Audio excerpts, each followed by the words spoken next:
यह घटना बगदाद के पास एक छोटे से गांव में घटी। यह गांव अपने सादगी भरे जीवन और दीनदार लोगों के लिए जाना जाता था।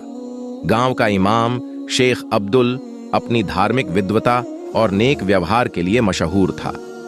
एक ठंडी रात जब पूरा गांव सोने की तैयारी कर रहा था, मस्जिद के दरवाजे पर एक जोरदार दस्तक हुई।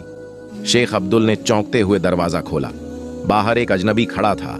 उसकी दाढ़ी सफेद थी, कपड़े मैले और चेहरे पर थकान के गहरे निशान। सलाम अलैकुम शेख, क्या मैं रात भर आपकी मस्जिद में रह सकता हूं? अजनबी ने विनम्रता से पूछा। वलैकुम अस्सलाम, शेख ने कहा। बिल्कुल, यह अल्लाह का घर है, आप अंदर आइए। शेख ने अजनबी के लिए खाना लाया और आराम करने की जगह दी। लेकिन अजनबी ने मस्जिद के एक कोने में जाकर नमाज पढ़नी शुरू कर दी। वह पूरी रात इबादत करता रहा। शेख अब्दुल ने देखा कि उसका इबादत करने का तरीका बहुत खास और गहरा था। अगली सुबह अजनबी ने शेख से कहा, शेख, मैं आपका शुक्रगुजार हूं, लेकिन मेरे पास ज्यादा समय नहीं है, मुझे जल्दी जाना होगा। शेख ने पूछा, आप कौन हैं और आप इतनी जल्दी में क्यों हैं? अजनबी ने कुछ पल रुककर जवाब दिया, मैं सिर्फ एक मुसाफिर हूं, लेकिन अगर आप वादा करें कि किसी को नहीं बताएंगे तो मैं अपनी पहचान बताऊंगा। शेख ने हामी भरी। अजनबी ने धीरे धीरे कहा, मैं एक फरिश्ता हूं। अल्लाह ने मुझे इस गांव में भेजा है यह देखने के लिए कि यहाँ के लोग कितने नेक और ईमानदार हैं।